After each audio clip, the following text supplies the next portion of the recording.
말씀 출애굽기 33장 18절부터 23절까지 우리 한 목소리로 같이 봉독하겠습니다. 시작. 모세가 이르되 원하건대 주의 영광을 내게 보이소서.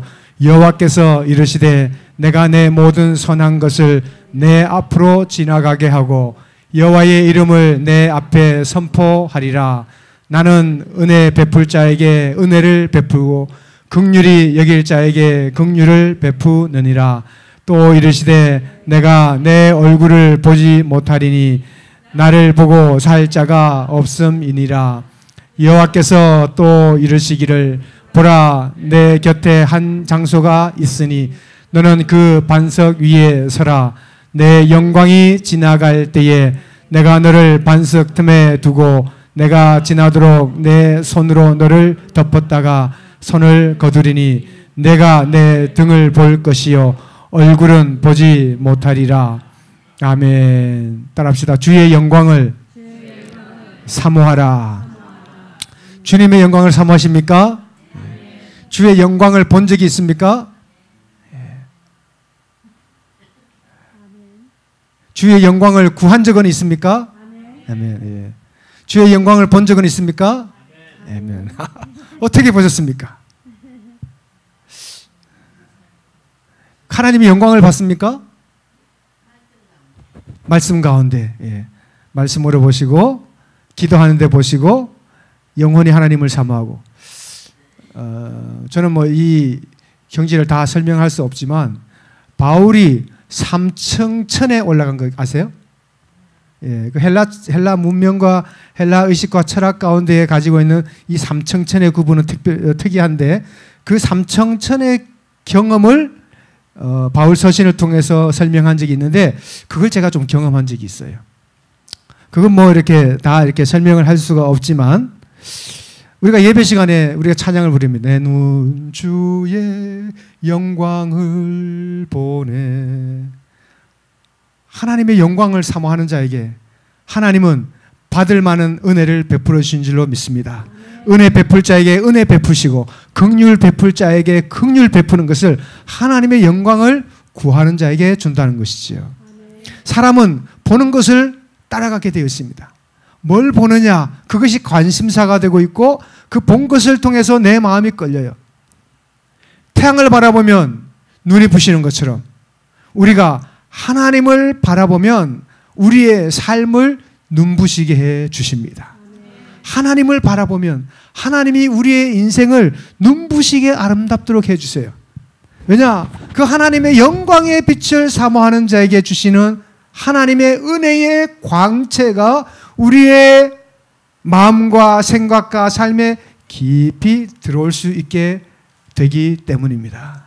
그래서 우리 삶에 한 주간에 스트러글하는 세상 삶 가운데서 주님 앞에 왔을 때 내 눈 주의 영광을 보내 이 찬양을 부르면서 마치 어두운 밤에 캄캄한 갈 길을 알지 못하는 그 혼돈 가운데 있다가 마치 등대를 발견한 것처럼 하나님이 주시는 그 영광의 빛을 통해서 삶이 어디로 가야 되는지, 내 삶이 어떻게 다시 픽스가 돼야 되는지 하나님의 예배 안에서 주님 주시는 말씀 안에서 우리를 새롭게 하시는 눈부신 삶을 매 주일마다 경험하게 되시기를 주님 이름으로 축복합니다. 샘 커뮤니티 처치만큼 이렇게 영광스러운 예배 가운데 은혜를 받지 못하면 정말 대책이 없어요. 대책이 없어요. 정말 하나님의 영광을 맛봐야 됩니다. 말씀을 통해서, 찬양을 통해서, 기도를 통해서. 오늘 말씀은 하나님의 영광을 맛본 사람 3명에 대해서 이야기를 할 것입니다. 이 주의 영광을 본 자들은 그의 삶이 완전히 흔들렸고 사명이 새로워지고 하나님 나라의 원대한 꿈과 비전을 가지게 되었습니다. 그 사람은 이사야고 또 모세고 요한이라는 사람입니다. 어떻게 그들이 하나님의 영광의 임재를 경험했는지를 말씀을 통해 나누면서 매주일마다 하나님의 영광을 사모하면서 하나님의 삼층천의 지극히 큰 영광을 경험하는 우리 모두가 되면 좋겠습니다. 하나님 앞에 올라온 것은 천상의 예배와 같아요. 그래서 저는 어릴 때 주일학교 다닐 때 우리 교회가 계단을 타고 올라가면 있는 그 옛날에 전통적인 교회 있잖아. 빨간 벽돌로 되어 있는 밖에 계단을 타고 올라가면 2층 예배실에서 예배를 드렸는데 저는 1층에서 2층 예배실을 올라가면서 2층에 딱 올라가면 눈을 감고 기도하는 순간 하나님께서 저를 저 하늘 천상으로 올라가게 하여 주셔서 하나님 앞에 예배 드릴 때 천상의 예배처럼 느꼈어요. 찬송가 그때 9장으로 기억하는데 거룩 거룩 거룩 전능하신 주여 쫙 찬양을 부르면 나는 지상의 발을 딛고 있는 게 아니라 하나님의 영광 가운데 주님의 천상에서 예배하며 하나님과 동고동락하는 그 은혜를 맛보게 됐었습니다. 주일마다 올 때 그 느낌을 이 문을 열면서 이 성전에 들어오는 순간 우리를 리프트 하셔서 하나님 나라 보좌 앞에 예배드리는 그 영광의 임재를 경험하게 되기를 바랍니다. 오늘 그 사람 중에 한 사람이 바로 이사야입니다. 이사야 6장 3절에 보면 이사야는 다 같이 시작 서로 불러 이르되 거룩하다 거룩하다 거룩하다 만군의 여호와여 그의 영광이 온 땅에 충만하도다 하더라. 아멘. 하나님의 영광을 이사야를 맛본 것입니다. 이 이사야 6장을 제가 새벽에 설교한 기억이 나는데요. 이사야 6장은 왕이 죽던 해에 무슨 왕요? 우시야 왕이 죽던 해에 너무나도 혼란스럽고 혼돈스럽고 국가의 위기가 왔을 때에 이사야는 그 모든 혼란과 혼동을 극복하게 하시는 하나님의 은혜를 그 하나님의 영광 가운데 보았습니다. 천군 천사들의 그 영광의 찬양 거룩 거룩 거룩 하나님을 칭화 하나님을 높이 들려 찬양하는 그 모습 가운데 그 모든 근심과 걱정을 다 사라지게 하고 그의 영광이 온 땅까지 충만할 정도니까 하나님 보좌 앞에 있는 자기는 어떻게 했어요? 하나님의 전능하신 그 충만한 영광을 깊이 경험했다라고 고백하는 것입니다. 그때 이사야는 화로다 나여 망하게 되었도다. 그 하나님의 영광 앞에 자기가 얼마나 큰 죄인인가를 깨닫게 되었어요. 여러분 이사야는 선지자입니다. 주의 종이에요. 기름 부음 받은 자예요. 하나님의 말씀을 선포하는 하나님의 종입니다. 이 종이 죄를 지으면 얼마나 죄를 지었겠어요? 세상 탕진하고 방탕하는 사람이 아니라 하나님의 말씀을 선포하고 하나님의 일을 한 사람이 얼마나 죄가 많겠어요. 그러나 하나님의 영광 앞에 서면 어느 누구도 피할 수 없는 그 안에 깊은 흑암과 같은 어둠을 드러내시고 그 어둠을 쫓아내시고 하나님의 영광의 빛을 환하게 비춰준다라는 사실. 이 거룩한 빛이 비칠 때 우리 안에 감추어진 그 숨은 작은 먼지까지도 하나님이 선명하게 드러나게 하여 주신다는 사실입니다. 마치 깨끗한 와이셔츠인데 강력한 불빛 아래서 태양빛 아래서 보면 그 안에 오염된 흔적들이 적나라하게 드러나는 것과 같습니다. 그러므로 하나님 앞에서 우리는 하나님의 영광을 볼 때 내 안에 있는 어두움과 답답함과 괴로움과 내 안에 있는 생각과 마음의 모든 죄악들이 낱낱이 드러나서 치료하는 광선, 하나님의 영광의 빛 안에 노출되어서 하나님 치료하시는 은혜를 경험하게 되시기를 바랍니다. 주님 앞에 드러나야 되는 거예요. 주님 앞에 완전히 노출돼야 되는 거예요. 왜냐? 하나님은 우리의 흠과 연약함을 탓하기 위해서가 아니에요. 오히려 우리를 정결케 하기 위하여서 우리 안에 숨어있는 모든 것을 노출시키도록 하십니다. 그리고 그것을 깨끗게 하시고 정결케 해주시는 거예요. 마치 부모가 어린 아이가 길을 가다가 넘어지면 그 아이를 일으켜 세우면서 털어주면서 괜찮아, 다시 한번 걸어봐 라고 격려하는 모습과 같습니다. 지금 우리가 넘어지고 지쳐있다면 하나님의 영광을 바라보고 그 영광과 함께 다시 일어나는 은혜가 있게 되기를 바랍니다. 하나님이 우리를 시련 가운데, 아픔 가운데, 마음의 어려움 가운데 두는 것은 우리를 버리신 것이 아니라 하나님의 영광을 맛보고 우리를 새롭게 하신다는 사실을 깨달으면 좋겠습니다. 그래서 주님 앞에 섰을 때 이사야와 같이 우리의 죄를 고백하고 주님 우리는 죄인입니다. 주님 하나님 일꾼 찾으실 때에 저를 정결케 하여 주셔서 하나님의 영광을 맛보았으니 하나님 이제 나를 사용하여 주옵소서 고백하는 우리 모두가 되면 좋겠습니다. 따라합시다. 하나님을 만나면 인생의 방향이 달라집니다. 디트리트 본네퍼가 한 이야기. 하나님을 진정 제대로 만나면 우리의 인생의 방향이 달라집니다. 이전처럼 살 수 없고 하나님의 영광을 본 자는 하나님의 영광스러운 삶을 살게 되어 있습니다. 지금까지 어느 부자도 어느 권력자도 어느 위대한 사람도 하나님의 영광을 맛본 이후에 세상에 썩어질 것을 구하는 헛된 삶을 살지 않고 다 내려놓고 하나님의 영광 앞에 사로잡혀서 그의 인생을 복되게 살았던 많은 신앙의 위인들이 있습니다. 그러므로 우리는 썩어져가는 우리는 버려진 것과 같은 사도 바울이 이야기하는 토해내야 될 것을 따라가는 자가 아니라 하나님의 영광 앞에서 우리를 정결하게 하시고 주님 우리를 새롭게 하시는 은혜가 있게 되기를 바랍니다. 이 영광을 본 사람은 하나님의 영광 앞에 새로운 사명을 받는 거거든요. 누가 우리를 위하여 갈고 하나님의 소명자를 찾을 때 누가 우리를 위하여 갈고 하나님의 위대한 일을 맡기는 거예요. 대사, 엠버서더. 이 대사 하나님의 위대한 일을 위탁할 사람을 찾을 때에 아무리 찾아봐도 없는 거예요. 그런데 하나님의 영광을 맛본 사람은 어떻게 이야기해요?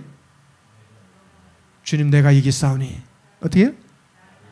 죄를 보내소서 하지 않고 나를 보내소서. 그 거룩함 앞에 우리의 소명을 가지고 충성되게 하나님 앞에 헌신을 각오하는 하나님 앞에 쓰임받는 사람 되기를 바랍니다. 두 번째 사람, 하나님의 영광을 사모한 사람이 있습니다. 오늘 본문에 나왔죠? 하나님의 영광을 사모한 사람 누구예요? 모세입니다. 같이 읽어보겠습니다. 시작. 원하건대 주의 영광을 내게 보이소서.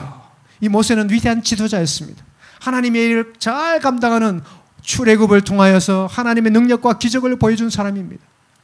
그러나 이 위대한 선지자, 위대한 지도자 모세 앞에서도 이스라엘 백성들은 모세가 십계명을 돌판을 받기 위해서 호렙산에 가서 시내산 기도하는 동안에 이스라엘 백성들은 어떻게 했어요? 뭘 만들었어요? 강아지를 만들었어요? 돼지를 만들었어요? 뭘 만들었어요? 금송아지를 만들었어요. 당시에 있었던 우상 중에 하나인 송아지를 금으로 입혀가지고 우리에게 지도자가 없어서 우리를 이끌은 사람, 우리를 이끌어줄 자가 없는데 이 금송아지가 우리를 이끌어줄 것이다. 당시에 소와 송아지는 농경사회에 있어서 굉장히 중요한 역할을 했습니다. 그러나 그 짐승 하나를 가지고 그들의 생계를 책임질 것과 같은 그러한 엄청난 오류를 가지고 우상을 만들었어요. 하나님은 진노하시고 모세도 함께 진노하고 하나님은 이스라엘 백성들을 진멸하겠다고 하셨습니다. 그러나 하나님 앞에 모세는 기도하면서 이 방탕한 이스라엘 백성들을 용서해달라고 기도했어요. 그리고 하나님의 긍휼함 가운데 두 번째 돌판을 받게 되었습니다. 그 가운데 있었던 내용이 이 타락하고 이렇게 마음을 하나님 앞에 두지 않은 배신하는 이스라엘 백성들을 보면서 하나님의 거룩함과 정결함과 사명을 가르쳐 주기에 너무나도 답답한 거예요. 또 이스라엘 백성들이 아론을 지도자로 세워서 언제 모세를 비난하고 언제 모세를 공격할지 모르는 그러한 암울한 상태 가운데서 스스로 해결할 수 있는 것은 단 하나, 하나님의 영광을 보게 하여 주옵소서라는 기도였다는 사실입니다. 왜냐? 그 마음에 너무나도 두려움이 있고 너무나 답답함이 있는데 그것을 해결해 줄 수 있는 것은 오직 하나님의 그 영광스러움 밖에 없다라는 것을 깨달았기 때문입니다. 여러분, 모세는 하나님의 친구라고 이야기할 정도로 너무나도 하나님과 가까운 사람이었습니다. 이미 하나님의 은혜를 많이 경험했던 사람이었습니다. 그러나 하나님의 은혜의 경험은 한 번으로 만족됩니까? 안 돼요. 과거 하나님 앞에 아름다운 그 영광을 경험했다고 그것이 지속되는 것이 아니에요. 모세가 떨기의 나무에서 하나님을 맛보았고 그의 지팡이로 홍해를 가르는 기적을 보여주고 쓴 물이 마라와 같은 물이 단물로 바뀌도록 하나님의 놀라운 기적을 지속적으로 하늘에 만나가 떨어지는 기적도 보고 하나님의 영광을 보았지만 또 다시 경험하는 백성을 이끌어가는 여러 어려움 앞에서 다시 필요한 것이 무엇이냐? 하나님의 임재였다는 사실입니다. 하나님의 임재는요, 하나님을 경험한 사람이 더 찾습니다. 왜냐하면 하나님의 임재가 얼마나 강력해서 자기의 모든 문제를 해결해 주는지를 알기 때문에 하나님을 더 만나기를 원하는 것입니다. 그래서 하나님의 영광을 내게 다시 보여주옵소서. 마치 깊은 우물물을 퍼내도 끊임없이 솟아오르는 샘물에 대한 갈망처럼 하나님을 깊이 경험하면 경험할수록 그분을 향한 더 갈증이 깊어지는 것입니다. 하나님을 더 깊이 만나고 하나님이 더 깊은 은혜 아래 채워지기를 원하고 하나님이 주시는 영원한 생수와 같은 은혜를 맛보는 우리 모두가 되기를 바랍니다. 모세는 기적과 율법을 경험했지만 여전히 하나님의 인격적인 영광을 갈망하고 있습니다. 우리도 때로 하나님 말씀 가운데 신앙생활을 통하여서 하나님 주신 은혜가 있지만 그것으로 한번 만족하는 것이 아니라 오늘 나에게 있는 문제를 해결하고 하나님 우리에게 새로 보여주시는 비전을 향하여서 다시 하나님을 인격적으로 만나는 그 영광스러운 만남을 경험하게 되기를 바랍니다. 그때 하나님은 임재하시고 하나님이 만나 주시는 거예요. 오늘도 우리에게 필요한 것은, 우리 사역자에게 필요한 것은 어쩌면 더 많은 사역이 아니라 더 깊은 임재가 먼저 있어야 하는 것입니다. 왜냐하면 그 일들을 감당하기 위해서 하나님이 하늘로부터 부어주시는 영광의 임재가 아니면 감당할 수가 없기 때문이에요. 그래서 더 많은 사역이 있을수록 더 많은 깊은 기도와 하나님의 임재가 우리에게 필요한 것입니다. 우리의 평생 하나님 앞에 주님의 영광을 보여주옵소서. 주님의 깊은 영광 안으로 들어갈 때 어떤 일들도 감당할 수 있는 하나님 능력을 경험하게 될 줄로 믿습니다. 하나님 임재를 경험한 사람은 항상 더 깊은 임재를 갈망한다. 신학자 앤드류 모레일은 이렇게 있습니다. 더 깊은 임재. 주님, 제 영혼이 목마릅니다. 주의 영광을 더욱 깊이 보여주옵소서. 여러분 나중에 여러분 아는 분도 있겠지만 이런 찬양이 있습니다. 목마른 내 영혼은 주를 구하니 나의 맘 만져 주소서. 주님만을 원합니다. 더 원합니다. 나의 맘 만져 주소서. 주님만을 원합니다. 더 원합니다. 목마른 내 영혼, 주님을 갈망하는 마음, 마치 목마른 사슴이 시냇물을 찾기에 갈급함같이 내 영혼이 날마다 주님을 갈망하는 우리 모두가 되기를 바랍니다. 그때 하나님의 영광을 채워주시고 세상으로는 채워줄 수 없는 놀라운 풍성한 은혜를 하나님의 영광과 임재로 채워주실 줄로 믿습니다. 이 영광과 임재는 겉으로 보여지는 것이 아니라 밖으로 함부로 이야기하는 것이 아니라 내 마음 가운데 충만히 채워주시는 하나님의 임재예요.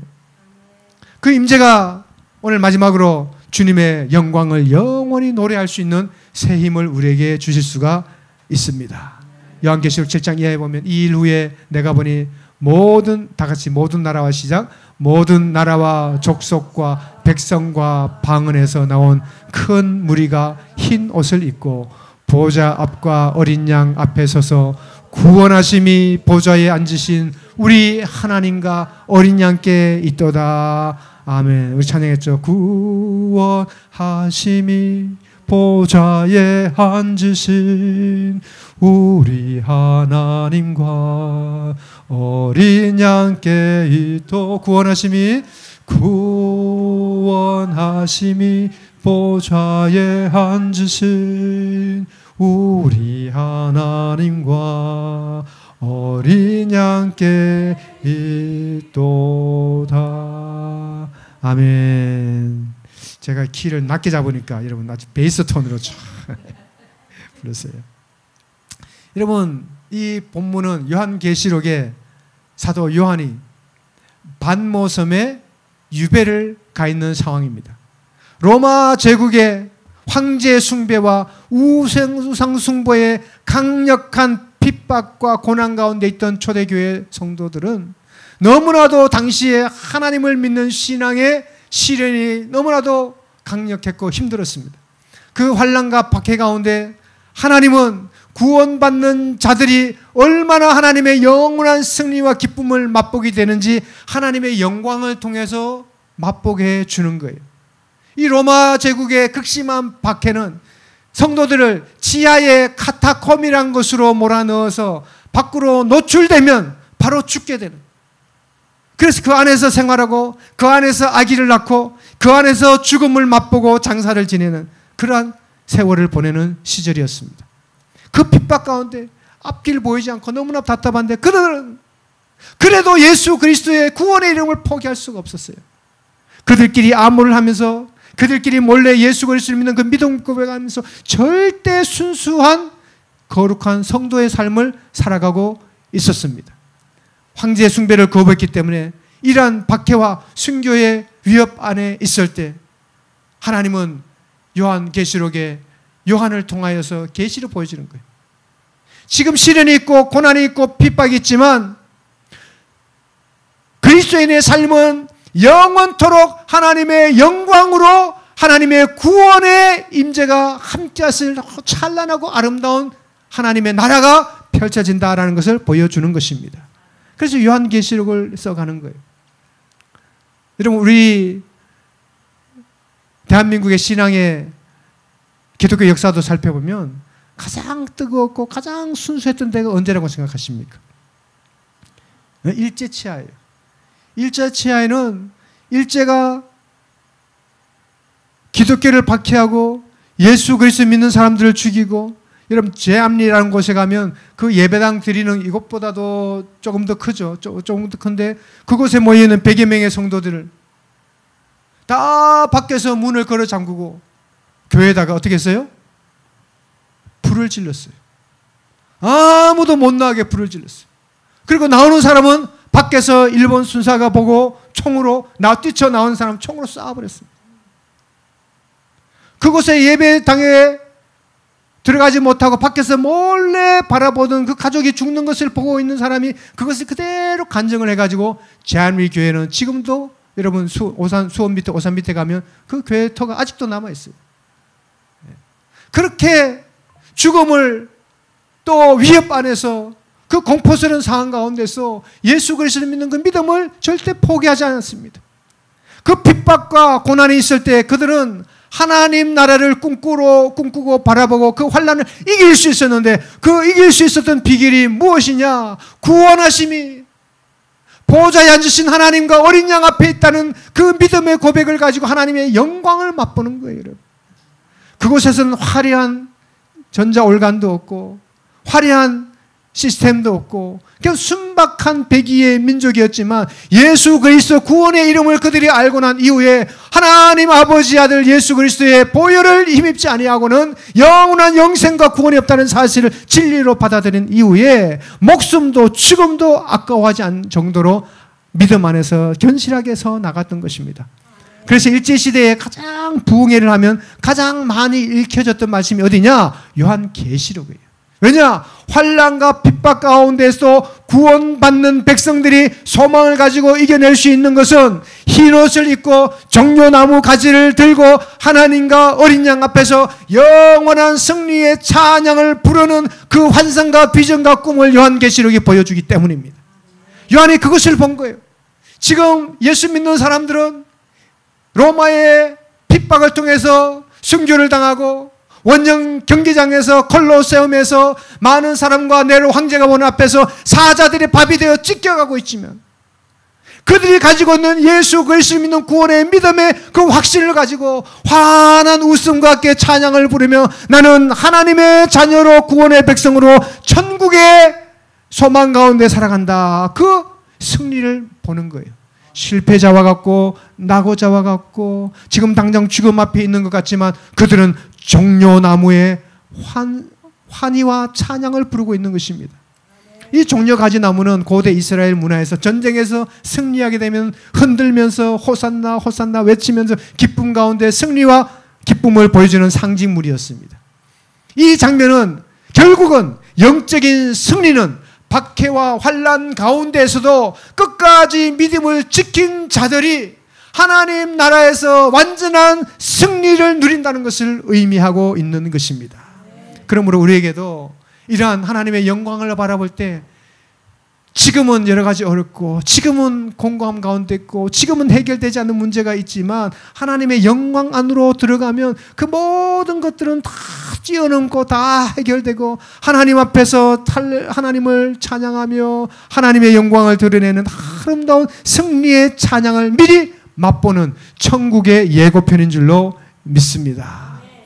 그러므로 우리가 하나님의 영광을 볼 때 결국은 우리의 허물과 죄악 가운데서도 우리를 사랑하시는 그 주님, 오늘도 예배를 통하여 오늘도 이 찬양을 통하여 다른 것은 생각하지 않고 오직 하나님의 영광, 그 환한 영광만 바라보고 내 모든 삶의 문제와 우리 안에 있는 여러 가지 어려움들을 다 헤쳐나가서 영원한 승리를 주시는 주님을 찬양하는 우리 모두가 되기를 주님 이름으로 축복합니다. 이제 말씀을 마무리하면서 매주일마다 또 오늘도 마찬가지고 우리가 많은 시간 가운데 이 한 시간을 드리고 많은 세월들 가운데 앞으로 우리의 생애가 주일 예배를 드리면 몇 번을 드리겠어요, 여러분? 1년에 52번 예배를 드리면 10년을 들어도 500번, 20년을 들어도 1000번이에요. 1000번, 2000번, 2000번. 그 짧은 예배 가운데 모든 예배마다 가장 필요한 하나님의 영광, 하나님의 임재를 체험하는 우리 모두가 되기를 바랍니다. 이 예배는 빌리 그레함은 모든 민족과 언어를 초월하는 하나님 나라의 언어이다라고 얘기했습니다. 이 예배를 통해서 하나님과 소통하고 하나님과 대화하고 하나님과 깊은 은혜와 긍휼을 체험하게 될 줄로 믿습니다. 모든 민족이 하나님을 예배하는 그날을 바라보면서 영광의 주님, 우리의 삶을 통해 모든 열방과 함께 주님 앞에 예배하게 되는 역사를 이루어 주옵소서. 이 찬양을 날마다 경험하고 예배를 통해서 경험하게 되기를 바랍니다. 우리가 말씀을 생각하면서 내는 주의 영광을 보내 여러분 이 찬양을 부를 텐데 이사야는 하나님의 영광 앞에 무너졌고 그러나 다시 부르심을 받았습니다. 모세는 하나님의 영광을 갈망했고 하나님의 선하심을 맛보았습니다. 요한은 영광 가운데 하나님의 찬송을 꿈꾸고 세상이 찬송하는 것을 바라보았습니다. 오늘 찬양을 부르면서 하나님의 영광을 주옵소서, 주의 영광을 임하게 하여 주옵소서. 우리 기도하는 마음으로 찬양 내는 주의 영광을 보내 이 찬양 같이 드리도록 하겠습니다.